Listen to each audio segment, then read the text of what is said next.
Hi everyone, this is Mrs. Scheibel, and I am reading today Chapter 6 of Harry Potter and the Sorcerer's Stone. I hope you've been enjoying the book so far and the different readers with a different chapter each day. Let's get started. Chapter 6, The Journey from Platform 9 3/4. Harry's last month with the Dursleys wasn't fun. True, Dudley was now so scared of Harry he wouldn't stay in the same room, while Aunt Petunia and Uncle Vernon didn't shut Harry in his cupboard, force him to do anything, or shout at him. In fact, they didn't speak to him at all. Half terrified, half furious, they acted as though any chair with Harry in it were empty. Although this was an improvement in many ways, it did become a bit depressing after a while. Harry kept to his room with his new owl for company. He had decided to call her Hedwig, a name he had found in a history of magic. His school books were very interesting. He lay on his bed reading late into the night, Hedwig swooping in and out of the open window as she pleased. It was lucky that Aunt Petunia didn't come in to vacuum any more, because Hedwig kept bringing back dead mice. Every night before he went to sleep, Harry ticked off another day on the piece of paper he had pinned to the wall, counting down to September the 1st. On the last day of August, he thought he'd better speak to his aunt and uncle about getting to King's Cross Station the next day, so he went down to the living room where they were watching a quiz show on television. He cleared his throat to let them know he was there, and Dudley screamed and ran from the room. Uncle Vernon? Uncle Vernon grunted to show he was listening. I need to be at King's Cross tomorrow to go to Hogwarts. Uncle Vernon grunted again. Would it be all right if you gave me a lift? Grunt. Harry supposed that meant yes. Thank you. He was about to go back upstairs when Uncle Vernon actually spoke. Funny way to get to a wizard school, the train. Magic carpets all got punctures, have they? Harry didn't say anything. Where is this school anyway? I don't know, said Harry, realizing this for the first time. He pulled the ticket Hagrid had given him out of his pocket. I just take the train from platform 9 3/4 at 11 o'clock, he read. His uncle and aunt stared. Platform what? 9 3/4. Don't talk rubbish, said Uncle Vernon. There is no platform 9 3/4. It's on my ticket. Barking, said Uncle Vernon. Howling mad, the lot of them. You'll see. You just wait. All right, we'll take you to King's Cross. We're going up to London tomorrow anyway, or I wouldn't bother. Why are you going to London? Harry asked, trying to keep things friendly. Taking Dudley to the hospital, growled Uncle Vernon. Got to have that ruddy tail removed before he goes to Smeltings. Harry woke at 5 o'clock the next morning and was too excited and nervous to go back to sleep. He got up and pulled on his jeans because he didn't want to walk into the station in his wizard's robes. He'd change on the train. He checked his Hogwarts list yet again to make sure he had everything he needed, saw that Hedwig was shut safely in her cage, and then paced the room, waiting for the Dursleys to get up. 2 hours later, Harry's huge, heavy trunk had been loaded into the Dursleys' car. Aunt Petunia had talked Dudley into sitting next to Harry, and they had set off. They reached King's Cross at 10:30. Uncle Vernon dumped Harry's trunk onto a cart and wheeled it into the station for him. Harry thought this was strangely kind until Uncle Vernon stopped dead, facing the platforms with a nasty grin on his face. Well, there you are, boy. Platform 9, platform 10. Your platform should be somewhere in the middle, but they don't seem to have built it yet, do they? He was quite right, of course. There was a big plastic number 9 over one platform, and a big plastic number 10 over the one next to it, and in the middle, nothing at all. Have a good term, said Uncle Vernon with an even nastier smile. He left without another word. Harry turned and saw the Dursleys drive away. All three of them were laughing. Harry's mouth went rather dry. What on earth was he going to do? He was starting to attract a lot of funny looks because of Hedwig. He'd have to ask someone. He stopped a passing guard, but didn't dare mention platform 9 3/4. The guard had never heard of Hogwarts, and when Harry couldn't even tell him what part of the country it was in, he started to get annoyed, as though Harry asked for the train that left as though Harry was being stupid on purpose.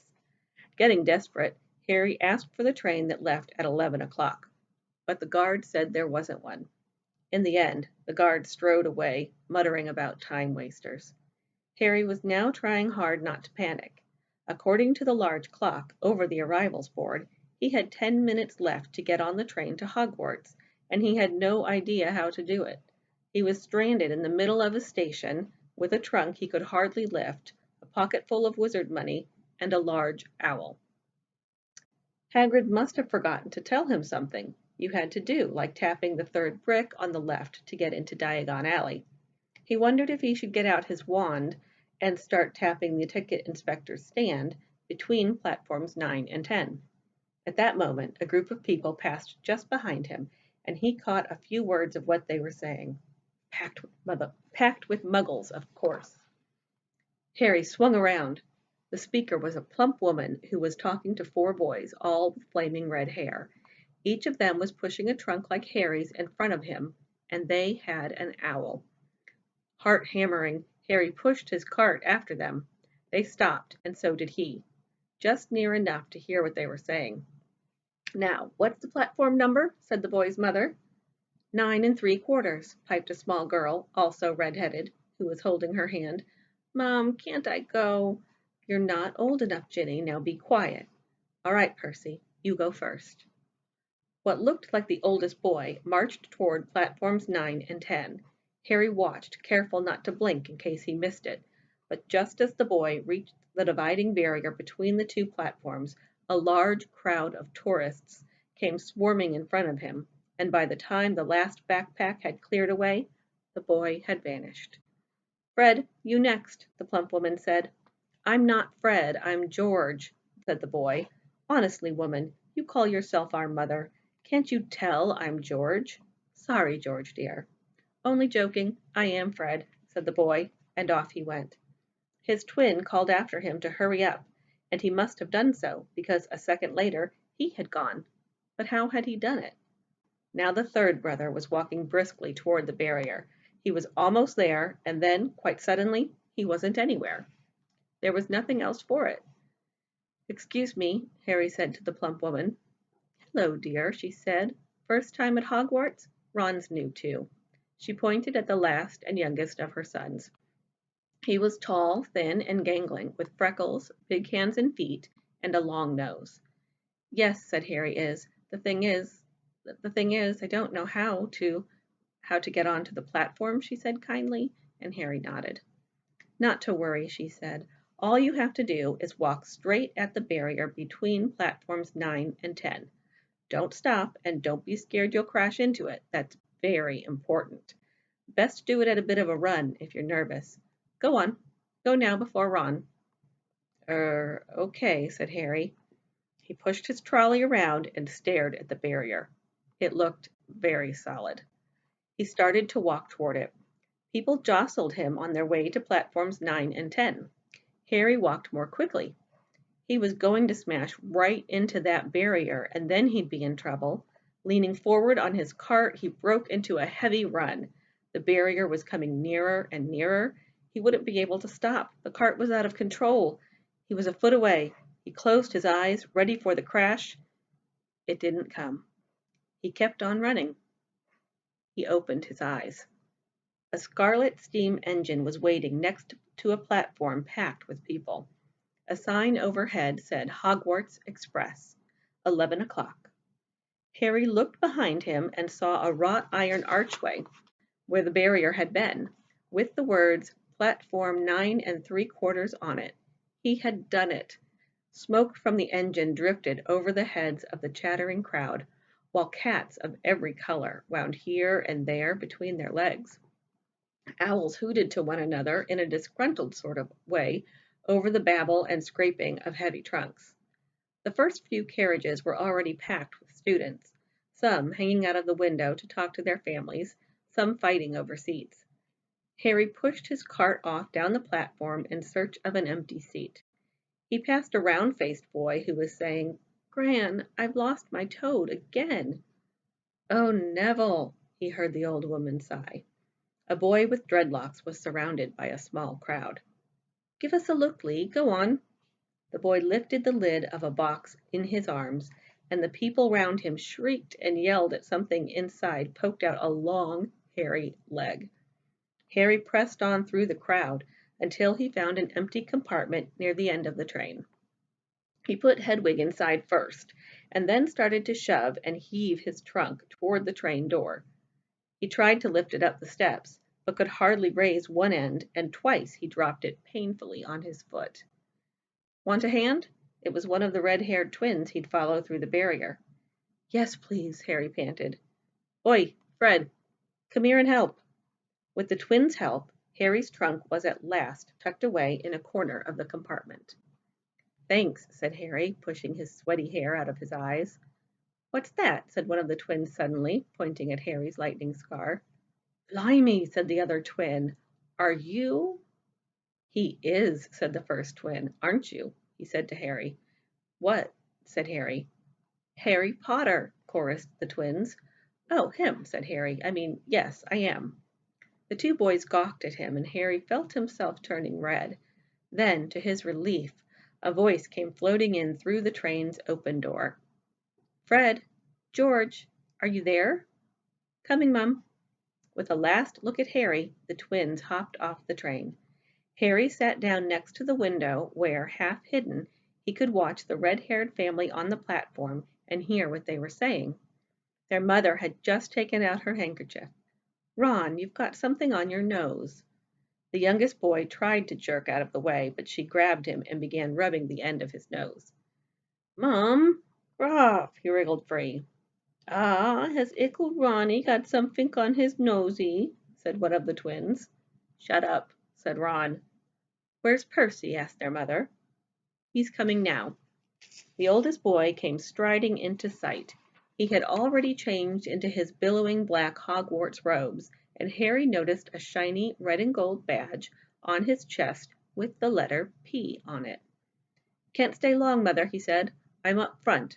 The prefects have got 2 compartments to themselves. Oh, are you a prefect, Percy? Said one of the twins, with an air of great surprise. You should have said something. We had no idea. Hang on, I think I remember him saying something about it, said the other twin. Once or twice, a minute, all summer. Oh, shut up, said Percy the prefect. How come Percy gets new robes anyway? Said one of the twins. Because he's a prefect, said their mother fondly. All right, dear. Well, have a good term, and send me an owl when you get there. She kissed Percy on the cheek, and he left. Then she turned to the twins. Now you two, this year you behave yourselves. If I get one more owl telling me you've blown up a toilet or blown up a toilet, we've never blown up a toilet. Great idea, though. Thanks, Mom. It's not funny. And look after Ron. Don't worry. Ickle Runnykins is safe with us. Shut up, said Ron again. He was almost as tall as the twins already, and his nose was still pink where his mother had rubbed it. Hey, Mum, guess what? Guess who we just met on the train? Harry leaned back quickly so they wouldn't see him looking. You know that black-haired boy who was near us in the station? Know who he is? Who? Harry Potter. Harry heard the little girl's voice. Oh, Mum, can I go on the train and see him, Mum? Oh, please. You've already seen him, Ginny, and the poor boy isn't something you goggle at in a zoo. Is he really, Fred? How do you know? Asked him. Saw his scar. It's really there, like lightning. Poor dear. No wonder he was alone. I wondered. He was ever so polite when he asked how to get onto the platform. Never mind that. Do you think he remembers what you-know-who looks like? Their mother suddenly became very stern. I forbid you to ask him, Fred. No, don't you dare, as though he needs reminding of that on his first day of school. All right, keep your hair on. A whistle sounded. Hurry up, their mother said, and the 3 boys clambered onto the train. They leaned out of the window for her to kiss them goodbye, and their younger sister began to cry. Don't, Ginny, we'll send you loads of owls. We'll send you a Hogwarts toilet seat. George! Only joking, Mum. The train began to move. Harry saw the boy's mother waving and their sister, half laughing, half crying, running to keep up with the train until it gathered too much speed. Then she fell back and waved. Harry watched the girl and her mother disappear as the train rounded the corner. Houses flashed past the window. Harry felt a great leap of excitement. He didn't know what he was going to, but it had to be better than what he was leaving behind. The door of the compartment slid open and the youngest red-headed boy came in.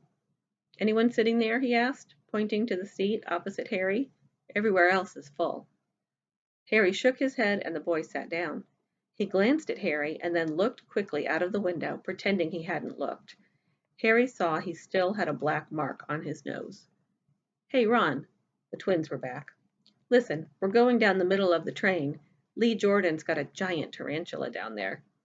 "Right," mumbled Ron. "Harry," said the other twin, "did we introduce ourselves? Fred and George Weasley. And this is Ron, our brother. See you later, then." "Bye," said Harry and Ron. The twins slid the compartment door shut behind them. "Are you really Harry Potter?" blurted out Ron. Harry nodded. "Oh, well, I thought it might be one of Fred and George's jokes," said Ron. "And have you really got, he pointed at Harry's forehead.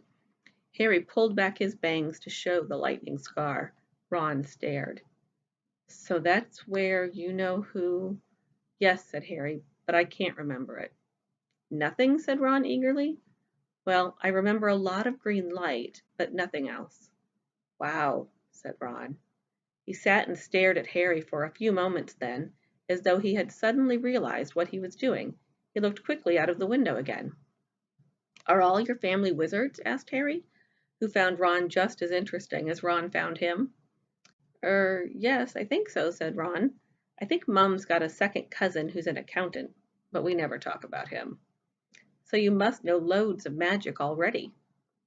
The Weasleys were clearly one of those old wizarding families the pale boy in Diagon Alley had talked about.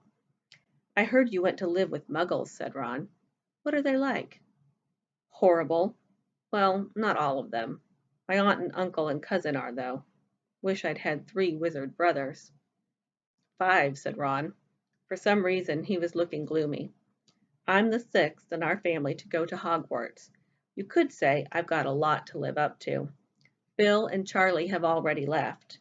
Now Percy's a prefect, and Fred and George mess around a lot, but they still get really good marks, and everyone thinks they're really funny. Everyone expects me to do as well as the others, but if I do, because if I do, it's no big deal. They did it first. You never get anything new either with 5 brothers. I've got Bill's old robes, Charlie's old wand, and Percy's old rat." Ron reached inside his jacket and pulled out a fat, gray rat, which was asleep. "His name's Scabbers, and he's useless. He hardly ever wakes up. Percy got an owl from my dad for being made a prefect, but they couldn't I got Scabbers instead." Ron's ears went pink. He seemed to think he'd said too much, because he went back to staring out the window. Harry didn't think there was anything wrong with not being able to afford an owl. After all, he'd never had any money in his life until a month ago, and he told Ron so. All about having to wear Dudley's old clothes and never getting proper birthday presents. This seemed to cheer Ron up. "And until Hagrid told me, I didn't know anything about being a wizard, or about my parents, or Voldemort," Ron gasped. "What?" said Harry. "You said you know whose name," said Ron, sounding both shocked and impressed. "I'd have thought you, of all people." "I'm not trying to be brave or anything, saying the name," said Harry. "I just never knew you shouldn't. See what I mean? I've got loads to learn, I bet," he said, voicing for the first time something that had been worrying him a lot lately. "I bet I'm the worst in the class." "You won't be. There's loads of people who come from Muggle families, and they learn quick enough." While they had been talking, the train had carried them out of London. Now they were speeding past fields, full of cows and sheep. They were quiet for a time, watching the fields and lanes flick past. Around 12:30, there was a great clattering outside in the corridor, and a smiling, dimpled woman slid back their door and said, "Anything off the cart, dears?" Harry, who hadn't had any breakfast, leapt to his feet, but Ron's ears went pink again, and he muttered that he'd brought sandwiches. Harry went out into the corridor. He had never had any money for candy with the Dursleys, and now that he had pockets rattling with gold and silver, he was ready to buy as many Mars bars as he could carry, but the woman didn't have Mars bars. What she did have were Bertie Bott's every flavor beans, Drooble's best blowing gum, chocolate frogs, pumpkin pasties, cauldron cakes, licorice wands, and a number of other strange things Harry had never seen in his life. Not wanting to miss anything, he got some of everything, and paid the woman 11 silver sickles and 7 bronze newts. Ron stared as Harry brought it all back into the compartment and tipped it onto an empty seat. "Hungry, are you?" "Starving," said Harry, taking a large bite out of a pumpkin pasty. Ron had taken out a lumpy package and unwrapped it. There were 4 sandwiches inside. He pulled one of them apart and said, "She always forgets I don't like corned beef." "Swap you one for these," said Harry, holding up a pasty. "Go on." "You don't want this. It's all dry," said Ron. "She hasn't got much time," he added quickly, with 5 of us. "Go on, have a pasty," said Harry, who had never had anything to share before, or indeed anyone to share it with. It was a nice feeling, sitting there with Ron, eating their way through all Harry's pasties, cakes, and candies. The sandwiches lay forgotten. "What are these?" Harry asked Ron, holding up a pack of chocolate frogs. "They're not really frogs, are they?" He was starting to feel that nothing would surprise him. "No," said Ron. "But see what that card is. I'm missing Agrippa." "What?" "Oh, of course, you wouldn't know. Chocolate frogs have cards inside them, to collect. Famous witches and wizards. I've got about 500, but I haven't got Agrippa or Ptolemy." Harry unwrapped his chocolate frog and picked up the card. It showed a man's face. He wore half-moon glasses, had a long, crooked nose, and flowing silver hair, beard, and mustache. Underneath the picture was the name Albus Dumbledore. "So this is Dumbledore," said Harry. "Don't tell me you'd never heard of Dumbledore," said Ron. "Can I have a frog? I might get Agrippa. Thanks." Harry turned over his card and read, "Albus Dumbledore, currently headmaster of Hogwarts. Considered by many the greatest wizard of modern times, Dumbledore is particularly famous for his defeat of dark wizard Grindelwald in 1945, for the discovery of 12 uses of dragon's blood, and his work on alchemy with his partner, Nicholas Flamel. Professor Dumbledore enjoys chamber music and 10-pin bowling." Harry turned the card back over and saw, to his astonishment, that Dumbledore's face had disappeared. "He's gone." "Well, you can't expect him to hang around all day," said Ron. "He'll be back." "No, I've got Morgana again, and I've got about 6 of her. Do you want it? You can start collecting." Ron's eyes strayed to the pile of chocolate frogs waiting to be unwrapped. "Help yourself," said Harry. "But in, the Muggle world, people just stay put in photos." "Do they?" "What? They don't move at all?" Ron sounded amazed. "Weird." Harry stared as Dumbledore sidled back into the picture on his card and gave him a small smile. Ron was more interested in eating the frogs than looking at the famous witches and wizards cards, but Harry couldn't keep his eyes off them. Soon he had not only Dumbledore and Morgana, but Hengist of Woodcraft, Alberic Grunion, Circe, Paracelsus, and Merlin. He finally tore his eyes away from the druidess Cleodna, who was scratching her nose, to open a bag of Bertie Bott's every flavor beans. You want to be careful with those," Ron warned Harry. "When they say every flavor, they mean every flavor. You get all the ordinary ones like chocolate and peppermint and marmalade, but then you can get spinach and liver and tripe. George reckons he had a booger-flavored one once." Ron picked up a green bean, looked at it carefully, and bit into a corner. "Blah! See? Sprouts." They had a good time eating the every flavor beans. Harry got toast, coconut, baked bean, strawberry, curry, grass, coffee, sardine, and was even brave enough to nibble the end off a funny gray one Ron wouldn't touch, which turned out to be Pepper. The countryside now flying past the window was becoming wilder. The neat fields had gone. Now there were woods, twisting rivers, and dark green hills. There was a knock on the door of their compartment, and the round-faced boy Harry had passed on platform 9 3/4 came in. He looked tearful. "Sorry," he said, "but have you seen a toad at all?" When they shook their heads, he wailed, "I've lost him. He keeps getting away from me." "He'll turn up," said Harry. "Yes," said the boy miserably. "Well, if you see him." He left. "Don't know why he's so bothered," said Ron. "If I'd brought a toad, I'd lose it as quick as I could. Mind you, I brought Scabbers, so I can't talk." The rat was still snoozing on Ron's lap. "He might have died, and you wouldn't know the difference," said Ron in disgust. "I tried to turn him yellow yesterday to make him more interesting, but the spell didn't work. I'll show you. Look." He rummaged around in his trunk and pulled out a very battered-looking wand. It was chipped in places, and something white was glinting at the end. Unicorn hairs nearly poking out. Anyway, he had just raised his wand when the compartment door slid open again. The toadless boy was back, but this time he had a girl with him. She was already wearing her new Hogwarts robes. "Has anyone seen a toad?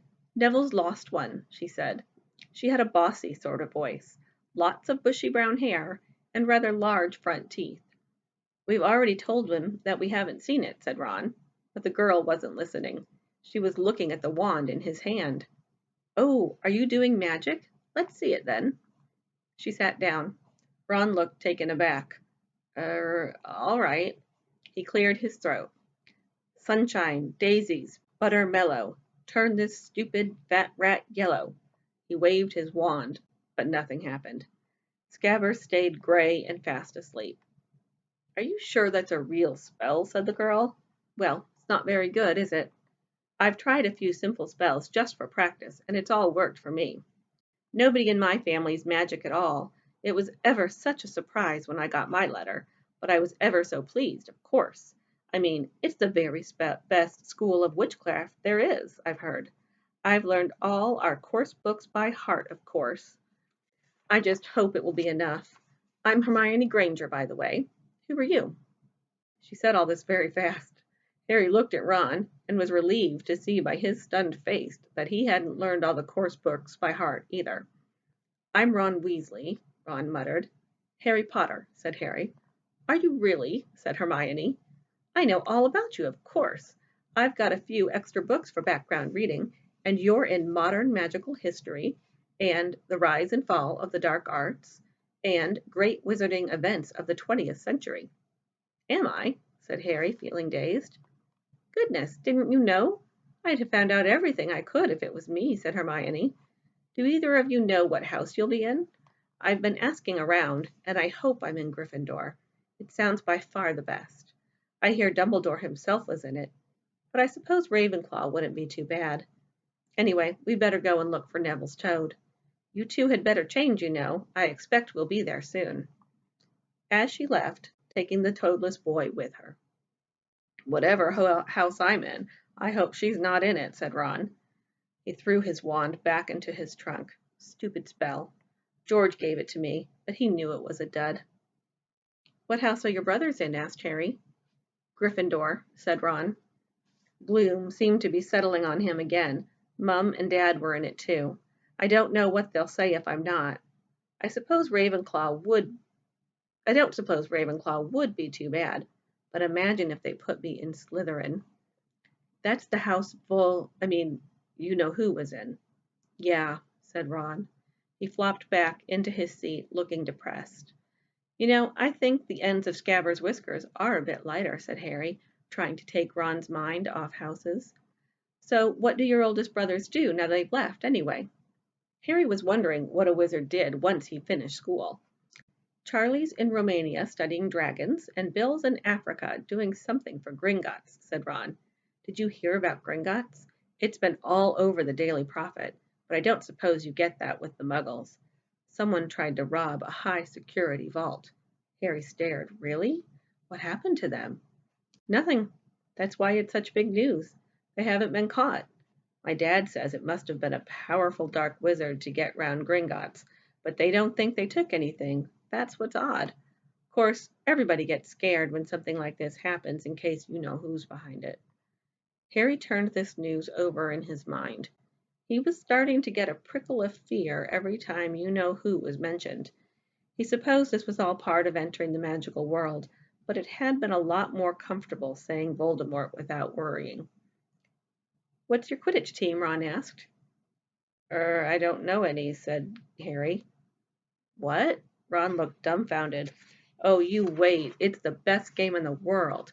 And he was off, explaining all about the 4 balls and the positions of the 7 players, describing famous games he'd been to with his brothers, and the broomstick he'd like to get if he had the money. He was just taking Harry through the finer points of the game when the compartment door slid open yet again, but it wasn't Neville the Toadless Boy or Hermione Granger this time. 3 boys entered, and Harry recognized the middle one at once. It was the pale boy from Madame Malkin's robe shop. He was looking at Harry with a lot more interest than he'd shown back in Diagon Alley. Is it true? He said. They're saying all down the train that Harry Potter's in this compartment. So it's you, is it? Yes, said Harry. He was looking at the other boys. Both of them were thick-set, and looked extremely mean. Standing on either side of the pale boy, they looked like bodyguards. Oh, this is Crabbe, and this is Goyle, said the pale boy, carelessly, noticing where Harry was looking. And my name's Malfoy, Draco Malfoy. Ron gave a slight cough, which might have been hiding a snigger. Draco Malfoy looked at him. Think my name's funny, do you? No need to ask who you are. My father told me all the Weasleys have red hair, freckles, and more children than they can afford. He turned back to Harry. You'll soon find out some wizarding families are much better than others. You don't want to go making friends with the wrong sort. I can help you there. He held out his hand to shake Harry's, but Harry didn't take it. I think I can tell who the wrong sort are for myself, thanks, he said coolly. Draco Malfoy didn't go red, but a pink tinge appeared in his pale cheeks. I'd be careful if I were you, Potter, he said slowly. Unless you're a bit politer, you'll go the same way as your parents. They didn't know it was good for them either. You hang around with riffraff like the Weasleys and that Hagrid, and it'll rub off on you. Both Harry and Ron stood up. Say that again, Ron said, his face as red as his hair. Oh, you're going to fight us, are you? Malfoy sneered. Unless you get out now, said Harry, more bravely than he felt, because Crabbe and Goyle were a lot bigger than him or Ron. But we don't feel like leaving, do we, boys? We've eaten all our food, and you still seem to have some. Goyle reached toward the chocolate frogs next to Ron. Ron leapt forward, but before he'd so much as touched Goyle, Goyle let out a horrible yell. Scabbers the rat was hanging off his finger, sharp little teeth sunk deep into Goyle's knuckle. Crabbe and Malfoy backed away as Goyle swung Scabbers round and round, howling, and when Scabbers finally flew off and hit the window, all 3 of them disappeared at once. Perhaps they thought there were more rats lurking among the sweets, or perhaps they'd heard footsteps, because a second later Hermione Granger had come in. What has been going on? She said, looking at all the sweets all over the floor, and Ron picking up Scabbers by the tail. I think he's been knocked out, Ron said to Harry. He looked closer at Scabbers. No, I don't believe it. He's gone back to sleep. And so he had. You've met Malfoy before? Harry explained about their meeting in Diagon Alley. I've heard of his family, said Ron darkly. They were some of the first to come back to our side after you-know-who disappeared. Said they'd been bewitched. My dad doesn't believe it. He says Malfoy's father didn't need an excuse to go over to the dark side. He turned to Hermione. Can we help you with something? You'd better hurry up and put your robes on. I've just been up to the front to ask the conductor, and he says we're nearly there. You haven't been fighting, have you? You'll be in trouble before we even get there. Scabbers has been fighting, not us, said Ron, scowling at her. Would you mind leaving while we change? All right. I only came in here because people outside are behaving very childishly. Racing up and down the corridors, said Hermione in a sniffy voice. And you've got dirt on your nose, by the way. Did you know? Ron glared at her as she left. Harry peered out of the window. It was getting dark. He could see mountains and forests under a deep purple sky. The train did seem to be slowing down. He and Ron took off their jackets and pulled on their long black robes. Ron's were a bit short for him. You could see his sneakers underneath. A voice echoed through the train. We will be reaching Hogwarts in 5 minutes' time. Please leave your luggage on the train. It will be taken to the school separately. Harry's stomach lurched with nerves, and Ron, he saw, looked pale under his freckles. They crammed their pockets with the last of the sweets and joined the crowd thronging the corridor. The train slowed right down and finally stopped. People pushed their way toward the door and out onto a tiny dark platform. Harry shivered in the cold night air. Then a lamp came bobbing over the heads of the students, and Harry heard a familiar voice. First years, over here. All right there, Harry? Hagrid's big, hairy face beamed over the sea of heads. Come on, follow me. Any more first years? Mind your step now. First years, follow me. Slipping and stumbling, they followed Hagrid down what seemed to be a steep, narrow path. It was so dark on either side of them that Harry thought there must be thick trees there. Nobody spoke much. Neville, the boy who kept losing his toad, sniffled once or twice. You'll get your first year's sight of Hogwarts in a second, Hagrid called over his shoulder, just round this bend here. There was a loud ooh. The narrow path had opened suddenly onto the edge of a great black lake. Perched atop a high mountain on the other side, its windows sparkling in the starry sky, was a vast castle with many turrets and towers. No more'n 4 to a boat, Hagrid called, pointing to a fleet of little boats sitting in the water by the shore. Harry and Ron were followed into their boat by Neville and Hermione. Everyone in, shouted Hagrid, who had a boat to himself. Right then, forward! And the fleet of little boats moved off all at once, gliding across the lake, which was as smooth as glass. Everyone was silent, staring up at the great castle overhead. It towered over them as they sailed nearer and nearer to the cliff on which it stood. Heads down, yelled Hagrid, as the first boats reached the cliff.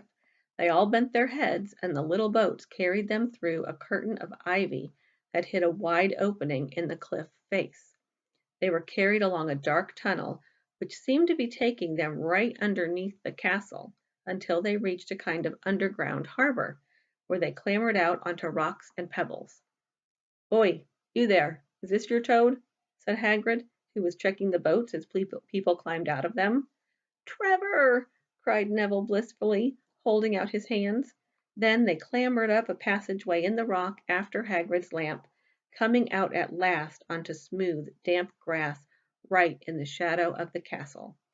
They walked up a flight of some steps and crowded the huge oak front door. Everyone here? You there, still got your toad? Hagrid raised a gigantic fist and knocked 3 times on the castle door. That's the end of chapter 6.